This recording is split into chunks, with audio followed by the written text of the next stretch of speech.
You found it. Your home for the best content on your favorite team, the Fighting Tigers of LSU. Do us a favor. Subscribe to the channel. Leave your comments below. Be sure to smash that like button.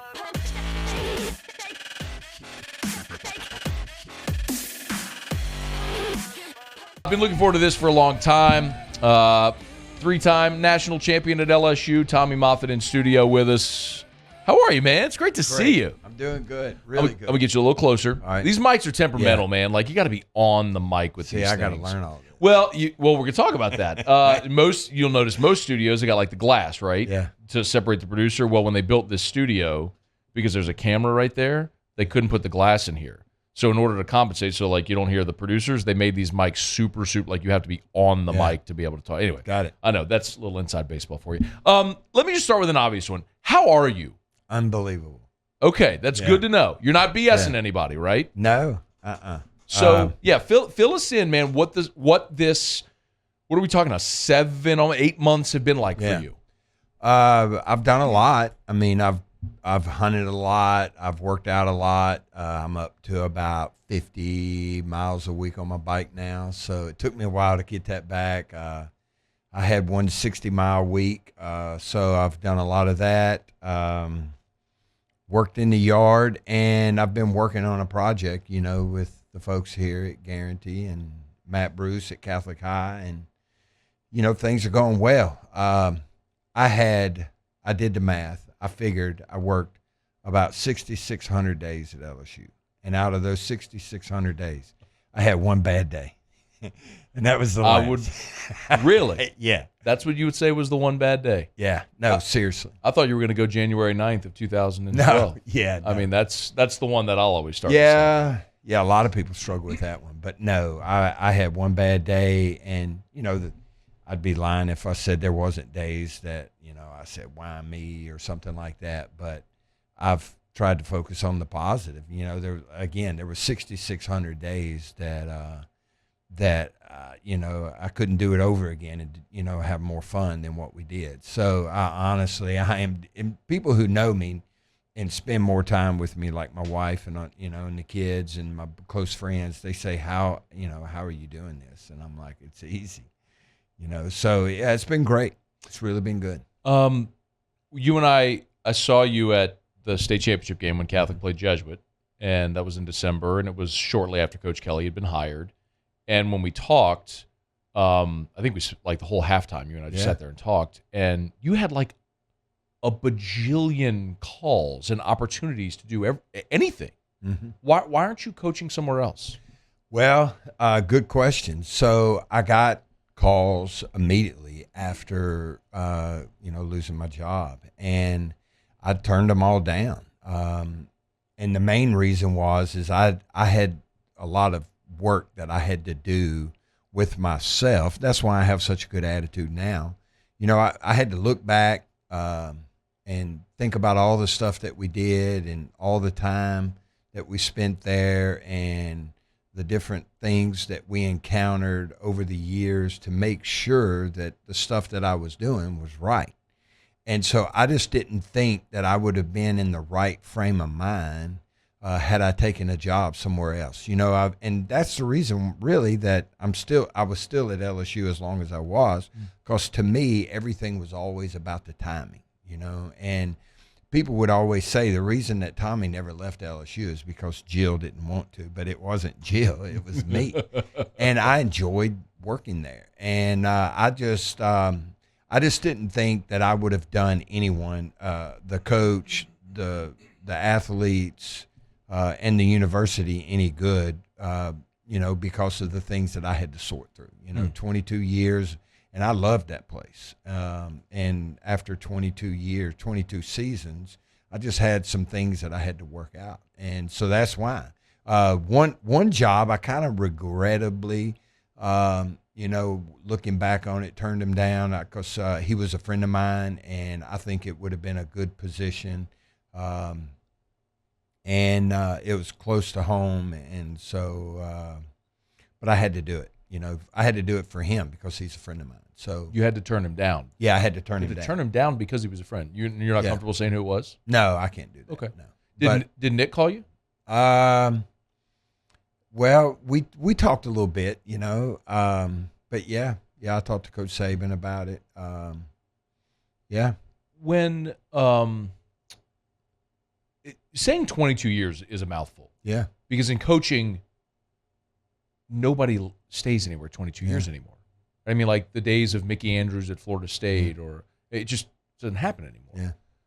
When you showed up at LSU in 2000, when Nick Saban hired you, like I don't even know if you can remember. Like, would you have thought 22 years later I'll still be here? No, if I would have thought I was still going to be here, I would have signed up for the Louisiana teachers retirement. But I was, I didn't do that. And in fact, when I still remember, I was going through the HR stuff with the lady, and she said, well, if you signed up for the Louisiana teachers retirement in 20 years, you would get 85% of your salary for the rest of your life. But nobody ever stays here that long. So you want to go with TIA Craft or Valak. So I went with TIA Craft. So when I took the job at Curtis, I gave myself I gave JT a 5-year commitment. I was there for 6. When I got the job at Tennessee, I said, I'm going to stay here 5 years. In 4 years, I got offered the Miami job. And so I took the Miami job knowing that I wasn't going to be the strength coach at Miami forever because, number one, Butch, even in my interview, he talked about going to the NFL. And so I took the Miami job just because it was a head coaching job and it was in Miami. And it was the Miami Hurricanes, So those ended up being some good teams too. Yeah. So when this job, when I got offered this job, because when it came open, I was told that I should apply for it, but I was like, they already have a strength coach, and they're not going to hire me. They got a guy, and so Jill and I were driving from Miami to Jacksonville for the Gator Bowl. We were playing Georgia Tech, and the phone rang while we were at the hotel, and it was Coach Jenkins, and he had Nick on the line. So that's how all that happened. So. I love Pete Jenkins, by the way. God, he's just. I Great can hear him saying, "Tommy, yeah, Coach Moffitt." Me and Terrio talk about Coach Pete all the time.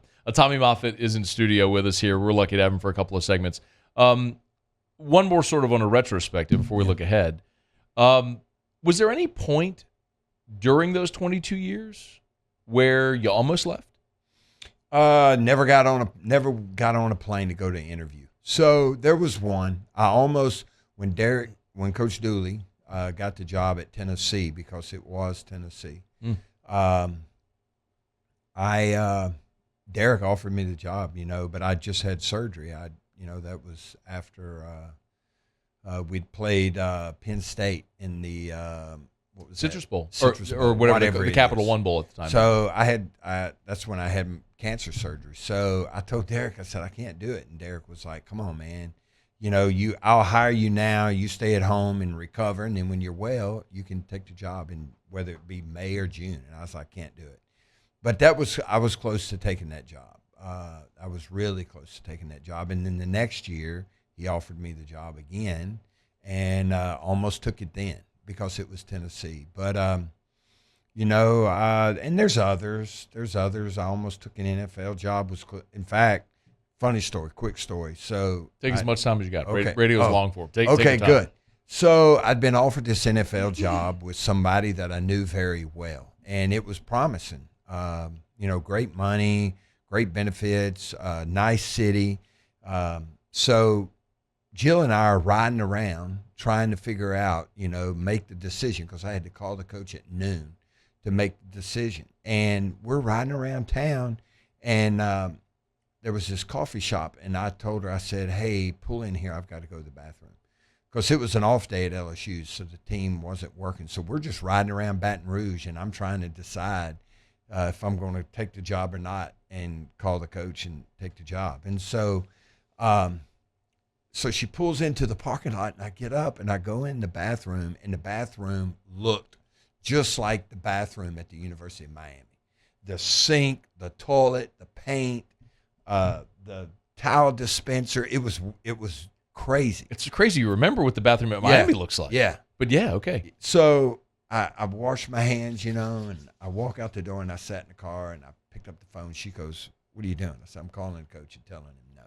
Because to me, that was kind of a sign, I don't know. It was kind of weird. But, yeah, so I almost took that job. So there was a few that I almost took. But the thing that I always kept thinking about was the kids and the quality of life that we had here in Baton Rouge. And whether it was St. Aloysius or Catholic High or one of them's at LSU, that was always the thing that kept me. Hey, thanks so much for watching.